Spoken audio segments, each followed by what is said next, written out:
It shouldn't take a revolution in thought for a country to say corporations should not be engaged in propagandizing children with alternative sexual lifestyles in the public square. They shouldn't be doing that. Join the best in the movement. It's Conservative Conversations with ISI, educating for liberty since 1953. Welcome back. You're listening to Conservative Conversations with Marlo Slayback and Tom Saruf. Today's guest on the podcast is Dr. Gladden Pappin, who is currently a visiting senior fellow at the Matthias Corvinus Collegium in Budapest, where he's currently on leave from the University of Dallas, where he is an associate professor of politics.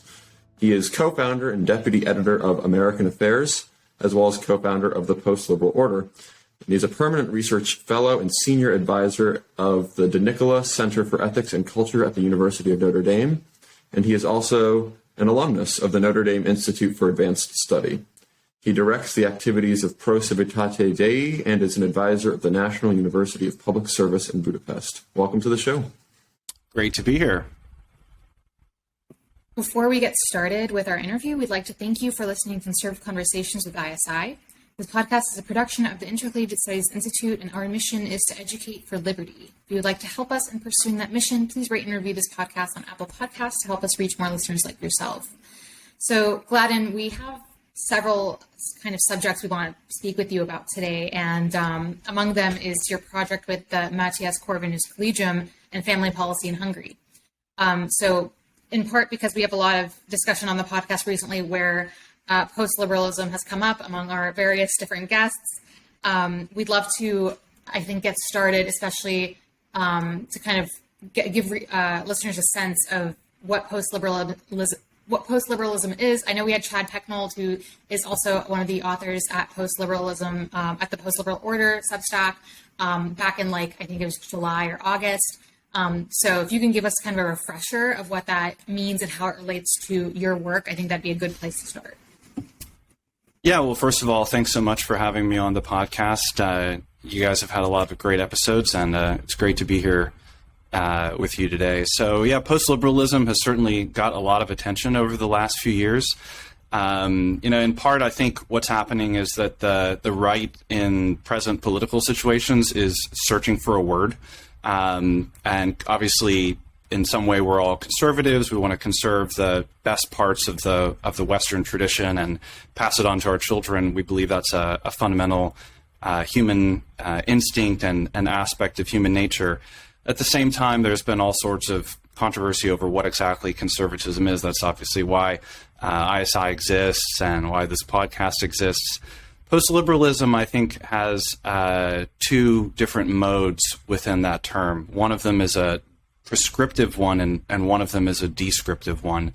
And just so I don't turn this into a 30-minute lecture, which is the tendency of every professor, I would say that the prescriptive mode of post-liberalism is let's look at all of the sources of Western political thought, not just restricted to those that have been, recently common in the post-Cold War United States. Let's look at resources in the Western tradition, particularly from the classical tradition, that take the common good rather than ever more radicalizing human liberty as their foundation point. Now, there's plenty of overlap in that with some aspects of conservatism and so on and so forth. We can get into that, but there's a prescriptive element. I'd have to fill this out more, but there's a prescriptive element.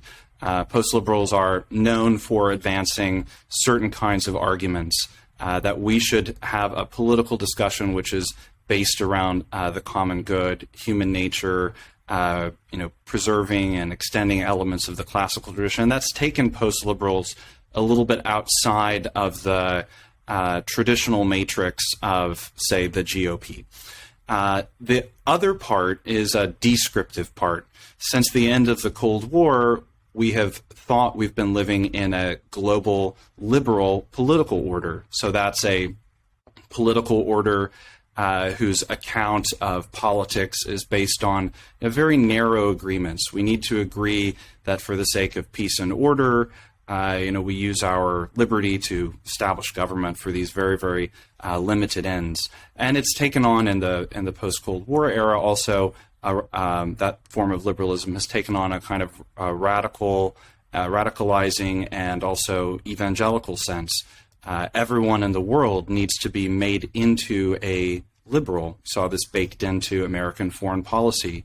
So there's this sense of global liberalism as well, that since the end of the Cold War, in that long unipolar moment, which was dominated by the United States, we would see history itself turn in the direction of more and more liberty, and an increase also and spread of the particular political form associated with that liberal democracy. So post-liberals, I think, have both of those elements. We think that the political argument needs a perspective which is drawn from other parts of the Western tradition, even other parts of the American tradition itself, more from Catholic social teaching also.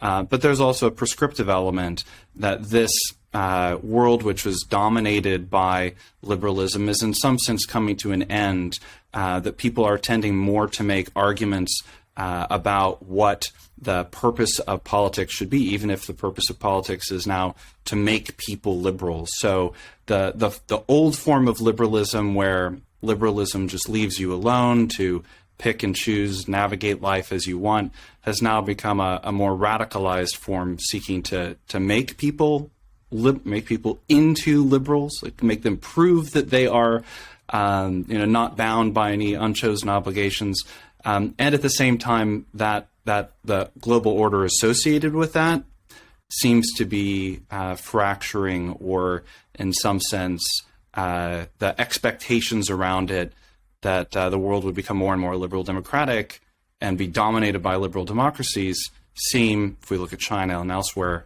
not to be true. I wanted to hone in more on what you were saying at the end and to dive deeper, I guess, in terms of comparing liberalism and post-liberalism as, I guess, and like juxtapositions. What, from the theoretical standpoint, can you help us tease out the major theoretical differences between post-liberalism as liberalism, whether that's, I guess, related to like neutrality or the common good versus just these narrow points of agreement that you were talking about? Can you sort of tease out the different approaches to some of those important points of departure? I think I might be most easily able to illustrate that by just picking up something that I was saying at the end there. When we talk about modern liberalism, people associate it with John Locke and other political theories related to that. The idea is that we'll limit the purpose of politics to something very narrow, like securing peace and order, so that people can just choose their own path and freedom, whether it's expressing themselves through religious liberty or engaging in the unhindered activities of the marketplace and so on and so forth.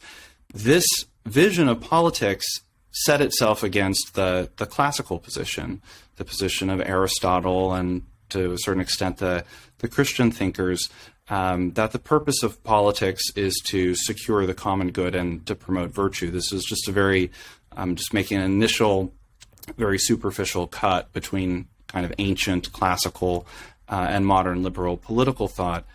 What interests me, and I think what interests the other post-liberals as well, is that the new form of politics that's supposedly just about allowing people to pursue their own paths is becoming more aggressively a particular vision of the human person, and I think this is in the air. Like, people, unless I've really read the political scene wrong, I think that there was a shift on this either toward the end of the Obama administration or the beginning of the Trump administration, that it's no longer enough for, say, young conservatives at universities to be quiet and pursue their own interests.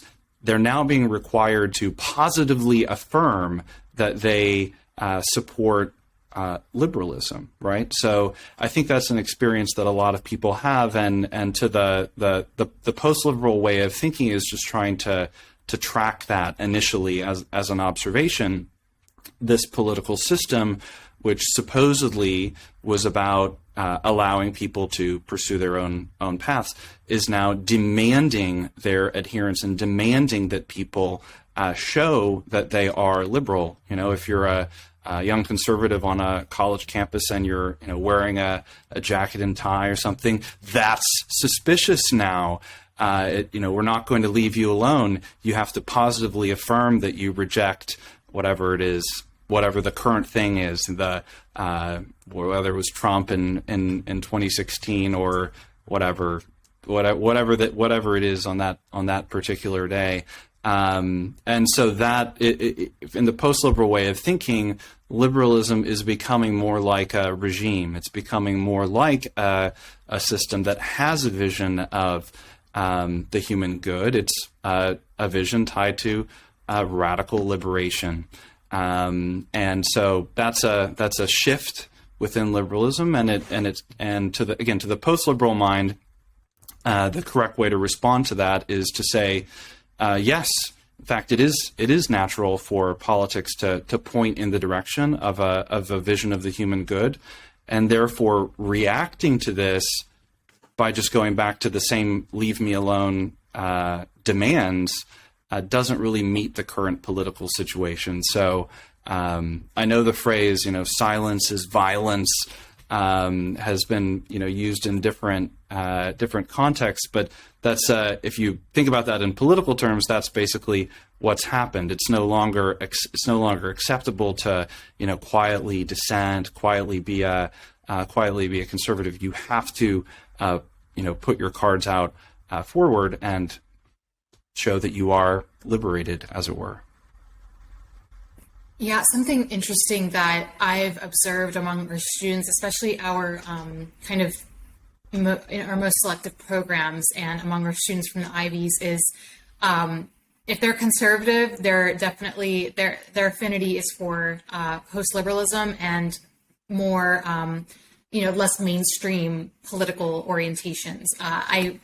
I mean, during our honors conference this past year, I don't think among our Ivy League students and our, Ivy Plus students, nearly all of them were interested in these ideas. And I found that so interesting because I sometimes have to check myself. I spend so much time on Twitter and, I read Postliberal Order substack and, the books coming out of that arena. So I don't like to assume that everyone else does, but right.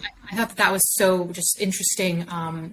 It was a really interesting observation that I had not made among too many students in previous activities that we had at ISI. So I'm curious, what do you think is attracting students, especially for maybe listeners who are students themselves, or from the outside looking in, if you're not a student, what do you think is attracting them? What's the milieu like for them right now? I mean, you're a professor, so you probably engage with a lot of students yourself, obviously. What about post-liberalism itself is so attractive to them, and what in their environments, whether that's larger society or on their campuses, makes it that they're no longer saying I'll protect the liberals or the leftist students' free speech to no matter what the value of that speech is, and to now being more wanting to turn society in a way that makes sure that there are certain values, mostly obviously aligned with Christianity, that are built into our laws, our moral order, things like that. I think the short answer is that this phenomenon of greater interest in whether it's post-liberalism or integralism or the new right, I mean, there are an array of related concepts there. There is a lot of interest in that among students, and I think the universities have become a kind of laboratory for liberalism, right? I mean, they've been postmodernism was launched in American universities in the 1990s. So they're always in a way at the edge, right there at the leading edge. And so you can get an experience at a university in embryo of what that the ambitions of that type of liberalism are. You can see it up close, and there's a very quick cycle from the ideas that are born in universities to important elements of public life, whether in politics or thanks to the dominance of the tech industry, which poaches a lot of very young talent and puts them in important roles as, well, at least till recently, Twitter moderators and so forth. There's a very rapid churn of university ideas into the public square. So I think university students are on the front line, so it's not surprising that they react in that way. On the larger question, I think there is something, a question here about, how do we justify and promote the things that are good? One tactic that liberalism and liberals have used over the years is to claim that all of the good things in society come from liberalism. So the rule of law, for example, is liberalism, and therefore if you are skeptical of liberalism, you must oppose the rule of law. So too with, you mentioned freedom of speech and freedom of religion, so on and so forth. There was a controversial moment a couple of years ago when the Hungarian Prime Minister, Viktor Orban, mentioned in a summer speech that what he wanted to see in Hungary, what he was trying to build, was illiberal democracy. And there was a controversy immediately. Well, yes, that means, Hungary is corrupt and has no rule of law, and there's no freedom of speech, everyone lives in fear, there's no freedom of religion, there's none of that. Well, maybe the words were not the best chosen ones, but what he meant was that he wanted a Christian democracy. And what is a Christian democracy? It's one that has the rule of law and freedom of speech, freedom of religion, properly understood, but orders them in a different way. So liberalism, didn't invent the rule of law. It didn't invent, didn't invent the concept of rights or freedom. These are deeper things that are found elsewhere in the Western tradition, but they're found in different contexts. And what has happened is that the more aggressive forms of liberalism have taken these things out of context and radicalized them. And so I think it's natural for, a young person who's coming up on the right and thinks of himself as instinctively as a conservative, you like the Western inheritance. Well, there's a strong desire now to learn what are all the parts of that Western inheritance. Obviously, we, our Americans live here and need to understand our own regime as well. But there's an important effort now to find out what is the original context of those ideas. How were they built in the Middle Ages? What were they like in the Roman times? What are these other parts of the Western inheritance? And there's a strong thirst, I think, as times in some ways get more desperate, to find and return to all of the sources. That's a good segue into, one of the critiques I've heard about post-liberalism is that simultaneously it's a sort of radical, as in fundamental reconceptualization, or I guess recontextualization, to use your words, of the purpose and ends of politics and of political life, but also at the same time it ultimately cashes out into sort of anodyne and regular policy prescriptions that were commonplace up until 10 years ago, maybe. Whether that's blue laws or a more rigorous family policy, which I know you've written a lot about. I've enjoyed reading your work on that. So I guess the question for me is, what's the relationship between, I guess, what we call normalcy and post-liberal political priorities? Because I think that also speaks a little bit to what Molla was suggesting about how at the Ivy Leagues or at some of our elite college institutions, which are very wacky and crazy. I just having come out of one of those at Boston College. That's perhaps another part of the lore as well. Yeah, this is a question that post-liberals get sometimes. In fact, you mentioned the word normalcy, and I did write a post at Postliberal Order at the end of October called "Return to Normalcy," which addresses this question or this objection. And as you said, just to restate it, the form of the question or the objection is, hey, I thought post-liberals and integralists and so forth were advocating this absolutely radical critique of modern society. How come it cashes out in the form of, family benefits and industrial policy and whatever, more aggressively promoting good cultural norms, etc.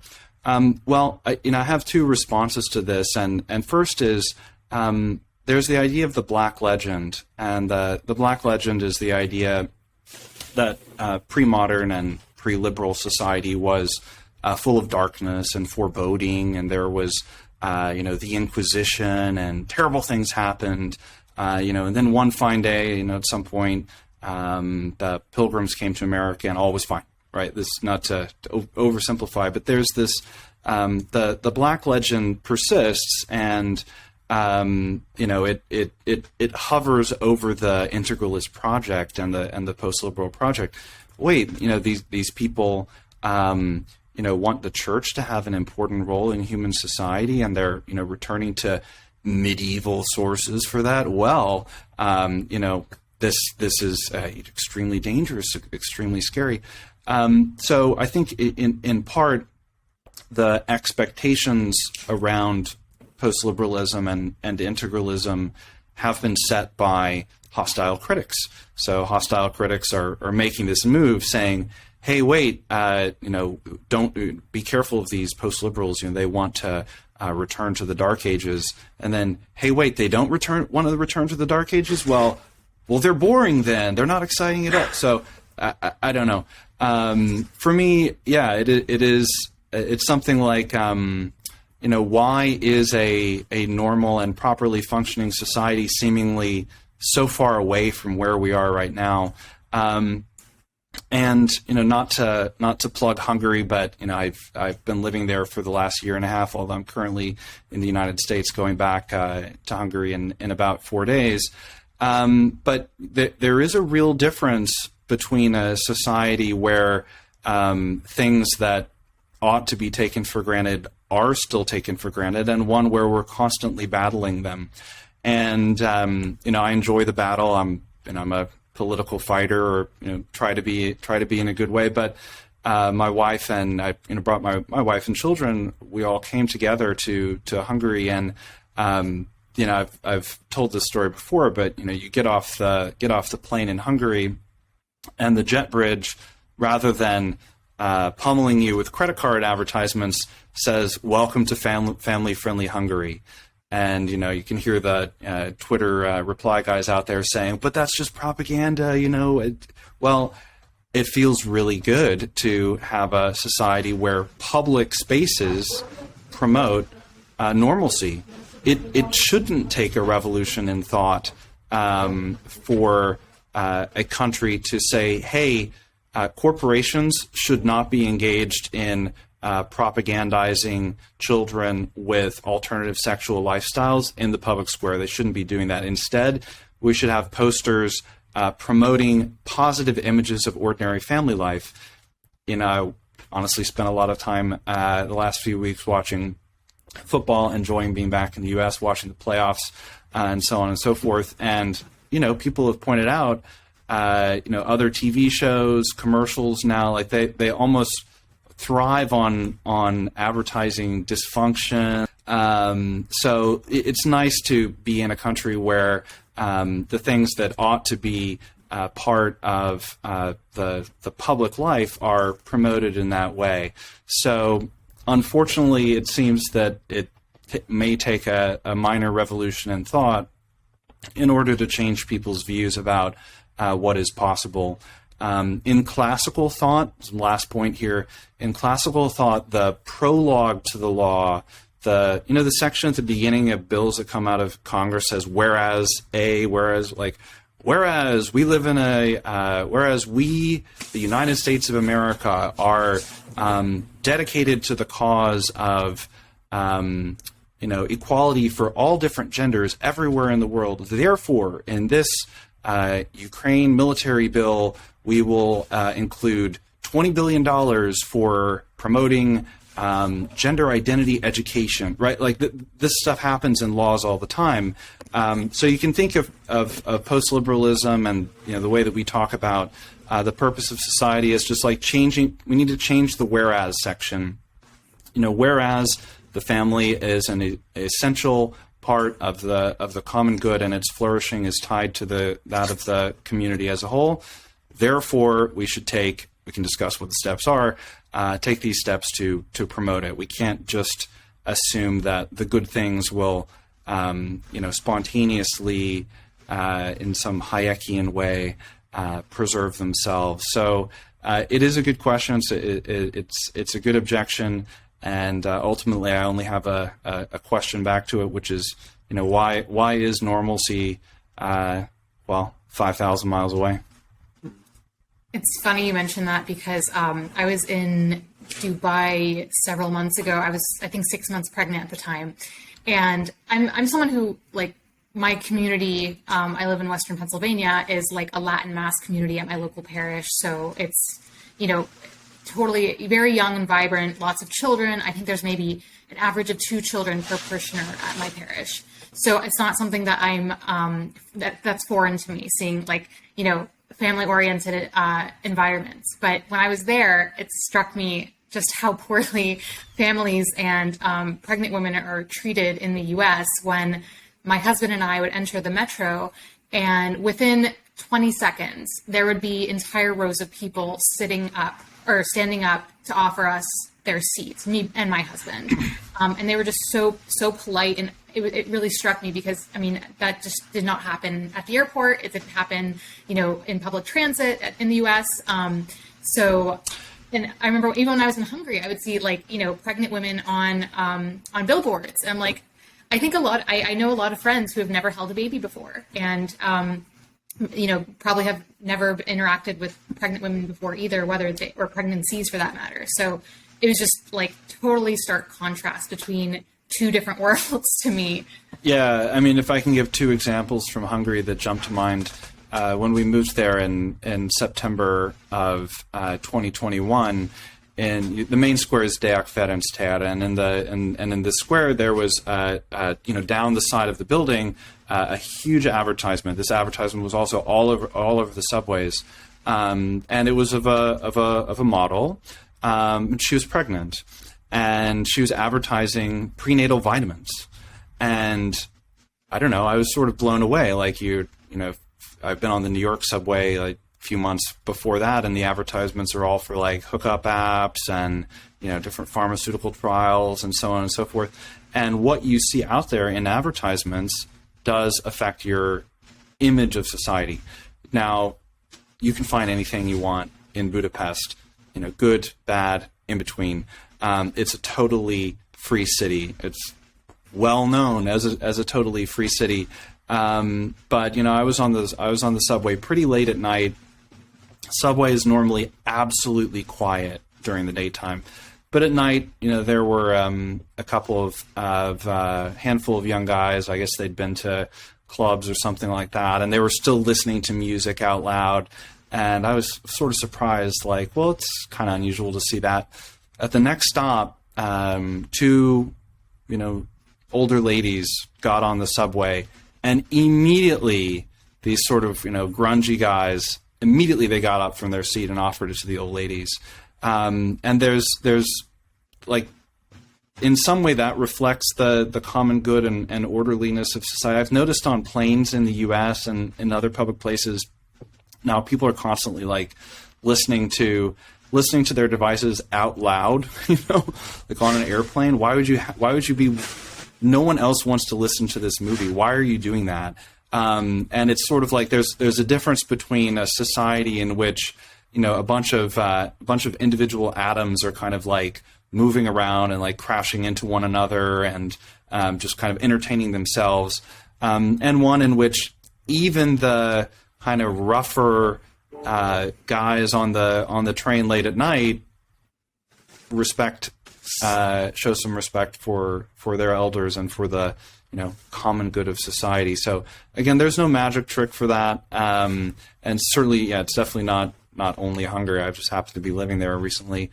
But things like that, there are elements of normal human life which set the standard. And I think, it shows that you can have a, free society. You can go out, do whatever you want in the evening in Budapest, but, you're at the end of the day still respectful of those around you and not acting like, you're just entirely in your own world and not a part of society too. That's a good, actually, kind of to shift the environment or to shift the conversation over to your work on the demographic problems that maybe the U.S. is facing specifically. Could you kind of give listeners a crash course in your observations and what you see the issue is? I actually saw that there was a piece published in Compact today about making birth free, which I'm sure would certainly perhaps send that message that, this is something that is worth being subsidized because it's for the greater good and for the common good. But I'm also skeptical of, do people even want to be having children? Would they even take advantage of such a policy? What are your what are your thoughts on that? Well, there's a lot to say, of course, but I'll just try to make a couple of quick points, and then we can discuss further. But there has been a lot of research, survey research, both in the United States and elsewhere, asking young people and young couples whether they intend to have another child or whether they would like to have another child. And if you look at it marginally, like, would you like to have another child? The answer is almost always yes. I'd like to have, I have one, I'd like to have two. I have two, I'd like to have three. And I mean, statistically, not that many people get to 3 or 4 anyway, so it sort of runs out after that. But people generally want to have another child and express some interest in that. So I think the answer to the question is to that question is yes. People do want to be able to have children, but they evaluate that in different ways. People are apprehensive. Different people are apprehensive about different things. I mean, I've been married. I got married when I was 25, and I was very apprehensive because I was a PhD student, and for me the apprehensiveness was like, oh man, I need to the academic job market. I got married in 2008, right when the whole economy collapsed, and then the academic job market like completely went off a cliff. So that was my apprehension. Other people are apprehensive about different things. Could be the cost of birth, which the Americans United for Life proposal, Make Birth Free, is attempting to address, came out today, January 18th. It could be the price of housing. It could be, it could be something else, apprehension about leaving one's current job, or negotiating with a potential spouse about which career are we prioritizing, where are we going to live, how do we do this. People are apprehensive about a lot of things. You can't address all of them, but overall it seems to be the case that financially successful modern capitalist societies seem to suffer, and now that's basically all modern societies, because they're all becoming more economically successful, and as people enter the workforce, they become more oriented toward their career and more apprehensive about forming a family and having children. So there are a variety of different causes of that. My basic view, though, is actually a slightly more political one, which is that the conservative movement and Republican Party, which is related to it, needs to do something now that abortion is no longer really the driving national political issue, especially, needs to do something for its socially conservative voters. And I think my instincts come down to basically put your money where your mouth is. Like, the Republican Party should find ways to financially support would-be families and existing families and alleviate some of those apprehensions. And secondly, and this is a big aspect for me, it has to be done, from an electoral standpoint, it has to be done in a very straightforward and easily understandable way. When I entered the I'm not like a career policy wonk, so I was with great apprehension myself that I turned toward family policy. But to me, it seemed like, hey, the Republican Party is very, very clear. This is 3 or 4 years ago, very, very clear about how it wants to address the abortion issue. You vote for us, we will give you pro-life Supreme Court justices, or at least Supreme Court justices that will overturn Roe versus Wade. What is the value proposition when it comes to the other things like support for the family? Well, maybe it's we'll rein in Disney or something like that. But it's not clear what the very simple value proposition is there. So there have been a lot of great proposals for like tinkering with this or that part of the system. Like, could we technically work within this part of the Social Security system to repurpose some money that people blah, blah, blah, blah. From an electoral strategy standpoint, it has to be something very simple and very, very clear. So that for me, that could take. I'm in favor of a number of different ways to do that, but I think the fundamental problem is that conservatives need to make their fundamental commitments into a successful electoral and governing strategy. So again, there's a lot there, but a proposal like Make Birth Free, which came out today from Americans United for Life, can you pick it apart and ask this question, that question? I'm sure. But again, what's the slogan? We have to come up with this one weird trick that the Republican Party will offer its voters. We believe that there are still in this country a majority of people who would want to live in a society which values family, puts family first. We still believe that. It's possible that one day, no society can. It's possible that one day that might not be true, even though human nature is fundamentally oriented in that direction. If we believe that there's that majority out there, how can we make that into a driving political issue? I'm open to a lot of different proposals on that, but I think that's the question. Maybe as we're starting to run up against time, you might be able to close by sharing some of the things that you've seen in Hungary. You've sort of talked about some of the advertisements, or the sort of, I guess, what's their cultural myth? What's their starting point centered around the family? But since you're doing a lot of research, I've got to read some of it. Maybe you share with our listeners some of the proposals that you think would not only have worked in Hungary, because I'm pretty sure Hungary is, if not the only European country, one of the only European countries that's not in demographic decline, but is actually trending in the opposite direction. But also what your prospects, or what you think the prospects are for how some of those policies could, or should work in the United States, since there are some pretty striking, I guess, cultural, economic, demographic differences, stuff like that. I mean, first I have to tell you the bad news, which is that Hungary is actually in demographic decline.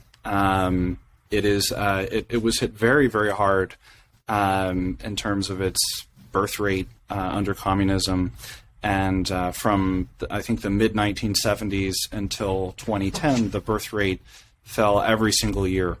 So they have, started to turn that around, and I think successfully, at least in the last 12 years, the birth rate has risen about 30%. To me, I think that there's a larger political and societal question, which is, do we want to live in a family-friendly society or not? I actually don't think that there's just like a magic trick on the birth rate, and I have personally not made that the centerpiece of my arguments. My initial foray affirming the American family and American affairs was not about the birth rate at all, which I find to be kind of a weird way of thinking. It's kind of like that's the thing that should follow from a a well-ordered society, but maybe there are, problems endemic to the modern economy that, are always going to suppress it no matter what. The important thing is to have a kind of whole of society approach to family policy, to making a family-friendly society. So that's what Hungary has tried to do, and they have aimed at a number of different metrics. One is the marriage rate. So their policies that they've introduced primarily since 2015 have actually been around housing, so making housing more affordable for young couples, and for making birth and early child-rearing not only free, but financially beneficial. And so those two things have led to a couple of big changes in Hungarian society. The number of marriages per year has more than doubled in the last 10 years, and the number of abortions has fallen by about half or more in the last 10 years, as well as the number of divorces, I should add. So the marriage rate has gone way up. The divorce rate and the number of abortions have gone considerably down. What are the tools that enabled Hungary to do that? Well, look, it is a small country of 10 million people. They had a kind of propitious circumstance, namely that since they were coming out of a very bad economic period, they were able to build the economic benefits of their state around the family. America is in a different position because we already have a welfare system that is and a tax system which in many ways are positively anti-family. So, unfortunately, we are further down the decision chain or something like that, and we have sunk costs and things that have already been decided long ago.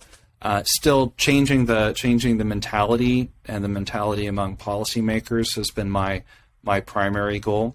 So I think anything that can culturally be done to support the family is something good, including putting forth a good public image around the family, declaring a national day of the family, or state governors declaring, this is the year of the family, and we're going to ask every municipality and city and county in this state, to put together a program. What are the resources that can be offered, and gather together everything in one place. Like change the public feeling around that. I think that there's a lot that can be done. The Hungarian economic approach is extremely generous. And causes some of our more libertarian friends various types of heart palpitations. But fundamentally, after childbirth, a woman who has been insured for the 2 years prior, meaning that she has been working for the 2 years prior to that, will receive 100% of her prior salary for over 6 months. And after that, there are also various other extremely generous things that the Hungarian system provides. So there was this controversy when the Biden administration decided to extend loan repayment, to delay loan repayment for a while. I think that's caught up somewhere in bureaucracy at the moment. I'm not exactly sure. But there was a huge pushback from Republicans saying, these spoiled leftist college students who've gone to these expensive colleges, well, they should just work harder. Okay, fine. Certainly, I definitely want to rein in the leftist university system through, by any means necessary. But look, the Hungarian approach is a little bit different.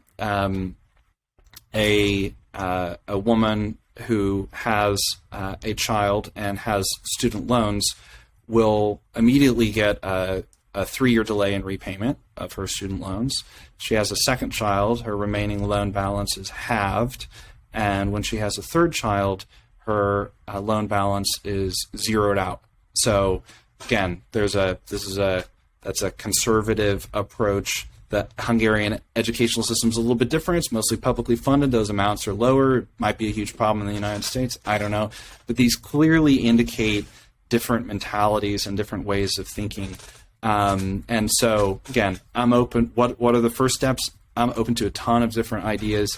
But I think it has to be something simple, something memorable, that will bring friendly voters to the polls, because ultimately we do need political power to advance that agenda. So I'm trying to change I hate the overused term Overton window, but I'm trying to change the Overton window of how conservatives think about that in the United States, and at least with proposals like make birth free, I think rhetorically we're taking some baby steps, no pun intended, in the right direction.